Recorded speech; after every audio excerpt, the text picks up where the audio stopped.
there. You are listening to the Light FM's Girl Talk podcast. My name is Carol. This is Alicia. I'm Tricia. And we are so glad that you are here today. We're going to be discussing kind of a hard topic because we all know the holidays are hard. You're like, I've already listened to that episode. No, you haven't. Because we got to talking and we missed some very important things. So we wanted to come back for a part 2 because during the holidays, everybody seems to be more stressed than normal. More strung out than normal, more tired than normal, if that's even possible. And so we wanted to give you some really practical things that you could do to help make your holidays a little bit better. So you actually went to a class.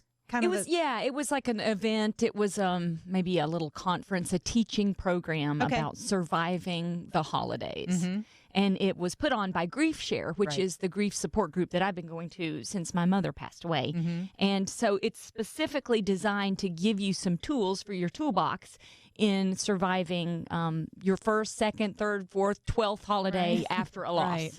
Because we all handle it differently. And actually, that was one of the main reasons that they put on this conference or this teaching program, to teach you that it is okay. If you have had 12, 14, 17 years since the passing of your loved one, it still can be hard. And I'm so glad you said that because I think people have like a statute of limitations on grief. It's true. You know, they think like after 1 year you should be all better and everything goes back to normal. And the truth of the matter is that your world will never be the same normal that it was. So true. And I remember even this, and this doesn't necessarily just apply to someone dying. I think it's a loss of any kind, because I remember when I went through my divorce, it was close to Christmas time. And so everything changed, and I was grieving that. Yes. And although all those people were still there, I was grieving what I had lost as part of the divorce. And I really did go through a grief process. Mm-hmm. So I don't think it necessarily is just when you know, somebody dies. I think it can be any life change that causes your circumstance to be different than it was, say, last year. That's so true. And I like that you say there's no statute of limitations on the time frame, because I think there are traditions and memories that we hold that are tied to holidays. Like when we decorate our tree, we have a lot of ornaments from Chris's parents, and they're both deceased. And they're great memories, but it is that we only see those things once a year. And so it just brings back all that flood of memories. And for some people, that can be a really sad time, and it'd be very hard to see that. They call that an ambush of grief. Isn't that a great way to say it? Yeah, absolutely. Like you're just going along, and then you see that ornament, or you remember that Christmas carol that you sang together, and boom. And like you said, it could be any loss, any change that has that feeling that makes it difficult. But here's the thing that they said, the first or second Christmas, Thanksgiving, holiday season after a significant change or a significant loss might actually be easier than the next several. Really? And why did they say that? Because let's say the first Christmas or the first Thanksgiving after a loss, you're still in shock. And there's all this other stuff going on, and you're still trying to figure it all out. And there's a part of you that I think God gives us as grace that the whole weight of it doesn't come crashing down on you that first or second holiday season. But after that, when you start to kind of realize, oh, this is the new normal. They're not coming back.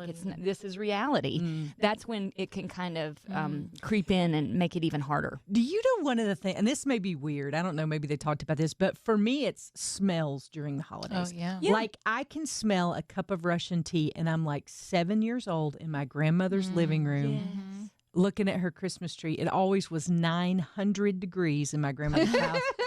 And I mean, it's like I almost break out into a sweat talking about Russian tea. But for me, the senses are so heightened because I think, it is. all the senses are involved with Christmas, and for me, it's Russian tea. It happens. We have a German Christmas coffee cake that my mother-in-law used to always make, and her mother made, and it's, along in the history. And so that's one of the good things I've tried to do is it's a very, very hard recipe to make. I'm a good baker, and it's super hard. But we try to continue that because it preserves the memory and it kind of honors her. And I think my husband likes that. And so we've turned that into hopefully something that's positive. But it's the smells and the tastes and all of that. And that's the time that you're going to get triggered. When you smell that, when you taste that, when you think of that. And that's why they mentioned one of the tips, one of the tools in the toolbox they talked about is make a plan. So let's say you're going to be invited to 3 different Christmas parties, and one might have Russian tea, or one might have the dessert, or they might be singing carols, which reminds you of a special memory with your family. So make a plan. So think through all of the activities that you're going to be invited to and have a plan. Is this like you really an need to escape go? plan? Right. Yeah, it is. They say, so let's say you are invited to something and you're not sure how you'll be able to handle it. You don't have to say yes, and you don't have to say no. They recommend you go to that person and you say very lovingly and openly, this is a tentative yes. I will come. I'm hoping to come, but I might not be able to at the last minute. Yeah. And you That's give great. yourself that out. Yeah. Absolutely. Here's the thing, the freeing thing about what you just said is permission, because Yes. we put so Permission. much pressure on ourselves. It's like you got to spend 3.5 hours. I actually had a friend, this is no kidding. I actually had a friend who had a set of parents and then some in-laws, and they actually, when they had kids, they actually kept track of the time that they were with both grandparents. Oh, which my would gosh. absolutely drive me bonkers. That's but crazy. I know. I was like, it's just crazy. But I think there's so much pressure on families to spend so yes. much time together during the holidays. And for me to know, I remember somebody told me, they're like, you can leave. You're an adult and you have keys to a car that's parked in the driveway. And if it gets to where you can't handle it, then, go to Denny's. Well, and I like the idea of being honest. Yes. Right. And just saying, and just putting it out there, then that takes away so much stress. Yes. Because you know what? I may want to go. I may be able to go. I may be ready to go. But I've got this layer of protection here so that if I that day don't feel good, I don't have to go. And then you won't have the guilt because you were honest up front. You had your plan. I love that idea. I think the person appreciates it too. Yeah, I'm I sure. do love it, but I struggle with that because if people see me not being my normal wacky self, like they'll continue to prod me until I say, okay, this is what everybody expects of me, so I have to be that. That's exhausting. Yeah, it is. But I think I was in a situation recently where I just was so down, and I was just not feeling, and I was a part of something. I probably shouldn't have even gone, but I went anyway because it was responsibility I needed to fulfill, and it was like everybody just kept on and kept on and kept on until I finally mustered up enough, whatever it is, to be wacky and be crazy. And then I was like, why did I do that? I didn't, so I think there's a lot of, I think you really have to be honest with yourself and manage your emotions on the front side. I think that's kind of what is behind having a plan, because I'm a terrible planner. Like I am a fly by the seat of my pants That's not your girl. strength. It is but that's not okay. my strength. You've got lots of them. No, I don't. I have like 2, but but planning is not my strength. And so when you say make a plan, that makes me break out into a sweat a little bit more too. But but if I can say to myself, all right, realistically, here's what's going to happen today, and here are my opportunities to say I'm out. I just need to step out. But I think that even that's hard with kids because you want them to be a part of family stuff. And you want them to, and then you have to explain. And I don't know. Here's a thought. Here's a thought that they suggested Help that I me! loved. Are you ready? It's very simple. Okay. It's an experiment. Tell yourself that this whole holiday season is an experiment. You're going to get some things right. You're going to get some things wrong. You're going to charge forward, and it might not be the right thing, and that is okay. You just got to consider it to be an experiment. This is the first or second, or it doesn't matter how many times, but you're still trying to figure out the right plan for yourself. And this is true for all of us. And if we approach it like that, think of the pressure that we can remove off of our shoulders. And I've just been thinking about this too, just since you've been talking. Like we're probably tired. Our body's probably tired because we've stayed up late wrapping packages or shopping or doing whatever it is we do during the holiday Christmas parties. Your probably body's tired. You probably haven't got the exercise, and you're eating cruddy. So, can I say cruddy on this podcast? Yes. Okay, you're eating cruddy. And then, so all those things is like the perfect storm. But I, in the past, have never thought about those things before. So I think having a plan, maybe on the front end, you do some of those self-care things that get you ready for that day. Absolutely. So you're at your best. That is for sure. I think this isn't having to do necessarily with when the holidays are hard, but saying no to things. You've just, because There's so many things you get invited to in the holiday season, and just be obnoxious. Nobody invites you to anything when you're whether obnoxious. it's hard or I not. haven't been invited to that much. Sometimes it's just hard to say no to an event. Like I had to say no to something, and I went back and forth and back and forth and back and forth and back and forth, and I really wanted to go. I wanted to be there. Everyone else is going to be there. I'm like one of the only people that's not going to be there, but I couldn't make it work. Right. So I had to say, but it was super, super hard to say, I'm really sorry. I cannot come. But I was like, I really appreciate you putting this together. But I think that's part of it too, is you feel guilty. Mm. And then if you're saying no because you think it's going to be too emotional for you, I think that it's very hard as well. So I think that goes back to the permission. We need to give ourselves permission to say no and not have to do things for whatever the reason is. Yeah. Everybody's got their own personal reasons of why they may not want or can't go to something. Yeah. And we need to not have the guilt or feel bad about it. And so they suggested thinking about that before the moment of, because in the moment, that's when that guilt really comes on me. But if I've thought through, I'm probably not going to be able to make this particular family get together or whatever. It's just not going to work for me. Think through it before the emotions get in, so that your rational self takes over above and beyond the emotional self. Or at least that's what I have to do. And if you're a yeser like me, don't say yes to anything. Hold off. Like I need somebody. This sounds weird, but because I'm a fly by the seat of my pants, and it's not because I think I'm important, it's because my brain don't work that way. Like I will say, oh yeah, I'll do that. Yeah, oh yeah. And then I have like 3 things on the same day. I'm like, how did this happen? Yes. It's because come up to it and it's like, oh my gosh, I'm overwhelmed and today. then I dread it. Yes. Yeah. And things that I would normally enjoy, I can't enjoy because I've said yes to too much. Yes. And so I don't know what I need. You got to be honest with yourself in advance. Look at and I know it's nerve-wracking to kind of look at calendars for some of us. Me. But just be honest with yourself and say, I can't do 2 things. I need a life binder. We were talking about binders yesterday, so I need a life trapper keeper. Red is an entertainment. I used to have a trapper keeper. I know. I loved my trapper keeper. Every year picking out the new one. Oh, I want turquoise. Sorry. But I think we all have our own challenges. And if we're honest with ourselves in a moment of non-passion and emotion taking over, we can be honest with ourselves about what we do well and what we don't do as well, and then try to strategize to help yourself out. And especially if we're talking about all of the emotions of grief or loss or change, if that gets into play, that's even going to make it harder. So you got to really think through this stuff ahead of time before the emotions and the energy and the fatigue take over. And I wonder if you shouldn't do this also. We've talked about make a plan. You've talked about managing your emotions on the front side of it. And if it is a grief situation that's like with your family, realize that other people process grief differently than you. Amen. Yes. I have seen that in my own family. You know, when my dad passed away, there was a member of our family who couldn't, one of the ways that one of my sisters and I processed through that grief was to tell stories about my daddy because he was such a fun guy.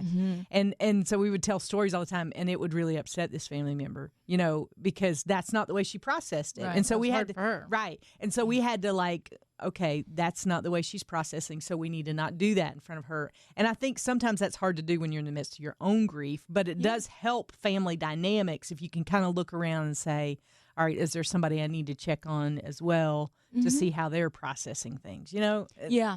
I think that's where you get into trouble, because if you're like, I'm out of here, people get mad, and why'd she leave, and da-da-da-da-da, and nobody knows, and so everybody fills in the blanks for themselves, and then you got everybody mad, and then you don't meet for Christmas for 3 years. I mean, it can roll downhill very quickly, and it can go very negative. And so I think honesty, having a plan, and I don't even think sharing that plan would be a bad idea. Right. Maybe with the family members who you're closest with, or the friends that you're closest with, to say, I will never forget, I went to a birthday party for my best friend's dad and her father-in-law. They have birthdays on the same day.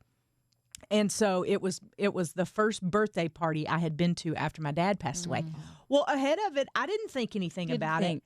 They brought out the cake, y'all. and started singing happy birthday. And I can still get teary-eyed about it now. I completely lost it, like running out. There's that trigger, that emotion. Yes. Yeah. But I had no clue that was going to bother me, and I could not recover. And I finally ended up leaving, and I just said, I'm sorry. I didn't know it was going to affect me that way, but I was embarrassed because here they were celebrating, and it was a reason they should celebrate. And you don't want to make them feel. It's like you think, well, I made them feel bad because I got upset, and we have to learn to get through that too. Yeah. You know, that is okay. natural. But that is okay. Yeah. It is okay. It is okay. And when that person experiences a loss, they'll look back in that and go, oh, okay, I get it now. Because you can't know until you go through it, but you have to just give people leeway who are going through things. Yeah. Let me ask you about what you think about this idea. This was one that was floated at the event that I went to. Let's say you have a loss, a person that you're missing that's not there for whatever reason. Mm-hmm. You take a candle and you light it, and that is sort of in honor of, in memory of that that's person. nice. So they're with you. Yeah. And so when they thought that idea, I said, oh, that's great. And I wrote it down in my notes. And then I looked over, and David was like, no way. Oh, really? That's a terrible idea. That's going to make me cry all day. Yeah. So everybody has a different, but a different approach on it. But I could do it without telling him what that means. Yeah. And I've heard people who actually set a place at the table in honor of them. Okay. You know, I could not do that. That would be hard. I think that would be There's very that hard. Mark Schultz song about that. Oh, yeah. You know, every year I'm like, poop. It was. Well, they do that at weddings. I've seen places set at the front of the wedding. I've seen flowers, candles, all kinds of different things to memorize. Because you want somebody. to have that person with you in your heart, in your sense. Yeah. So, that and that is okay too. So you got to find the way that's good for you. They mentioned in this event serving other people is a great way to get out of yourself, and help somebody else. And of course, the most important thing is go to God. Go to God in those moments. Cry out to him. He's there. He's there. He wants to be there. And I'm learning that when I want to pick up my phone and I want to call my mom and I want to tell her about something, or I just want to, just tell her about the experience that I'm having and get her thoughts on it, I cry out to God instead. And he always gives me peace. He always gives me a level of his presence so that I can sense it and I can keep moving forward. And that's the thing, just calling out to God, because he's always going to be there. And so your loss, your grief, these holidays, opportunity to grow closer to God in those moments. And that's the first time I think I've ever heard anybody put a positive spin on it, like grief is an opportunity to grow closer in your relationship with God. I think I've known all along it was, but I've never heard it put that way. So thank you for doing that, because I think one of the things that I love about being Tricia's friend, I'm gonna brag on you for a minute. Oh my! So one of the things I love about being Tricia's friend is that she makes you think about things differently. Yes. And makes you stop and think. And we had a situation this week where I was just having a terrible day, and she was like, just stop and think about all the things you have to be thankful for. And most friends that I love and dearly, I would have rolled my eyes at. I did not, because Tricia's got a show, and I knew she'd talk about me. No, it was in a group setting. That was my saving grace. No, I'm just kidding. But it was such a reality check for me of like, oh my word, just stop and think. And I just needed somebody to say. So it reminds me of those when you had little kids and they're pitching a fit, and you just grab their little face and you're just like, just stop for a minute. Yeah, I felt like that's what God was doing. Like Carol, just stop for a minute. Just take a minute and take a deep breath. All right, let's think about all of this. And sometimes it's as simple as that. But I think what you've shared today has just really been a perspective change for me. So thank you for that. Hey, have a plan. Yeah. Pray more than you ever have. Love people. And really give yourself permission to do what you need to do to take care of yourself. Yes. And give other people that permission too. Now, if you're listening to this podcast and you said, I'm not grieving, I'm not struggling with the holidays. Well, you're listening to this podcast right now because there's going to be somebody in your family or in your close friends that will be struggling this holiday season. And you need to know these tips and tools and tricks and encouragement for them, because just saying, well, at least you had him for 80 years, or at least you don't say those things. Yeah, they're in heaven right now celebrating, eating Christmas turkey with Jesus. Don't say that, okay? I love you, but don't say it, because I will roll my eyes at you. I will.